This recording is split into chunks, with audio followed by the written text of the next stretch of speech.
Hi guys, Jasmine here to film a wrap-up for the month of November. I know it's a little late in the month of December. I am sorry, that is all my fault.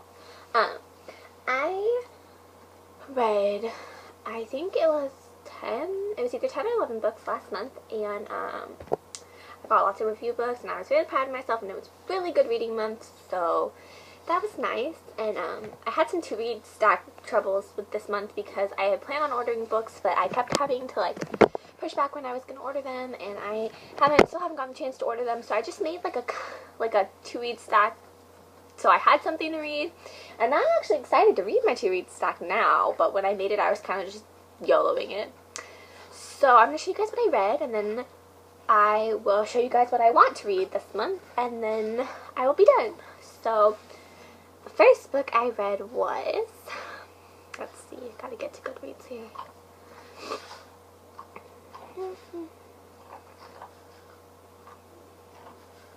Okay, let's see. The first book that I read in November was Spellcaster by Claudia Gray, which was fabulous. It was like witches and magic, and I love Claudia Gray, so that was fabulous.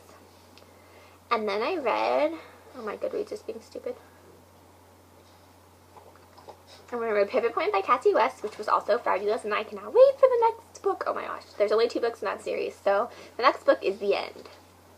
And then I read a review book called The Final Descendants by Karina Giortz. I don't know how that's said, and that was actually pretty good too. And then I read The Dream Thieves by Maggie Stiefvater, which is the sequel to The Raven Boys, and OMG, it is so good.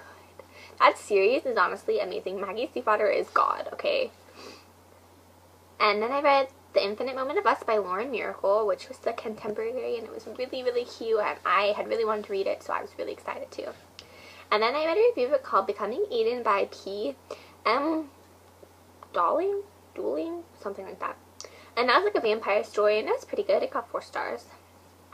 And then I read Sweet Peril by Wendy Higgins, which I have been dying to read. I read Sweet Evil forever and a day ago, and I never read Sweet Peril. I didn't have it, and then I finally bought it, and I'm so excited. And it was really good, and I really, really, really want the next book. It's the last one though, so I'm sad.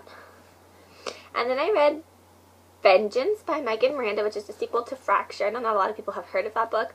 Fracture was really, really good, and Vengeance, it was I had mixed feelings, but the second half was really good. So I ended up liking it because of the second half. The first half was a little iffy, and yeah. And then I read Pieces of Me by Kerrigan Richards, which is a review book, and it was a suicide story, and it was fabulous. Well, I was impressed. I was really impressed. It was really good. Then I read another suicide story called The Program by Suzanne Young, and that book has been on my want list forever, and I've had it now for a while, and I haven't read it, and I'm so glad I read it. I'm a huge fan of Suzanne Young. I think she's perfect, and her writing is beautiful. And then the last, oh never mind, the last 2 books I read were Of Triton by Anna Banks, which is a sequel to Of Poseidon, which is a mermaid story. It was short. I read it in one day, and it was really good. And then I read The Song Will Save Your Life by Layla Sales, and oh my god, that book, I wanted that book because I liked the sound of the story, but the cover kind of threw me off a little, so I wasn't really sure, but I loved it. Oh my gosh, it was so good, and I'm so glad I read it, and yeah. Okay, so now what I was reading, I haven't been reading anything right now. I just finished Sentinel by Jennifer Armentrout, which is the last book in the Covenant series, and now I am supposed to be reading a review book, but I haven't been reading much. And then after my review book, I'm going to read Champion by Marie Lu. It's the last book in the Legend series, and I am so excited to see how it all ends, but I know that this book is going to tear my heart out. And then I have The Moon and More by Sarah Destin. It's nice contemporary to put my heart back together after this one, and it's been forever since I've read a book by Sarah Destin, so I'm excited. And then I have Reboot by Amy Tintera, and this one has been interesting me, and I wasn't really sure if I was going to like it, but I hope that I'm going to like it because I know a lot of people do like it. And the author is really, really nice. And then I have Not a Drop to Drink by Mindy Mickens? I don't know how it's said.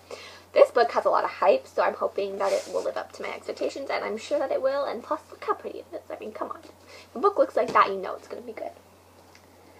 And then I have Every Day by David Leviathan, and I've wanted to read this book for forever, and I finally got it, and I wish that I had gotten signed when I got to meet him, but that's okay.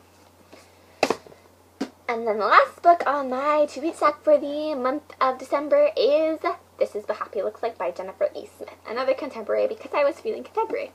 And I have wanted to read this story for forever, and I saw that she has, I saw the cover for her newest one coming out, so now I'm just excited to get caught up. So those are my books. That's my Christmas vacation to read list. That's my Christmas vacation. Hopefully I will manage to get all of them read while I'm on vacation.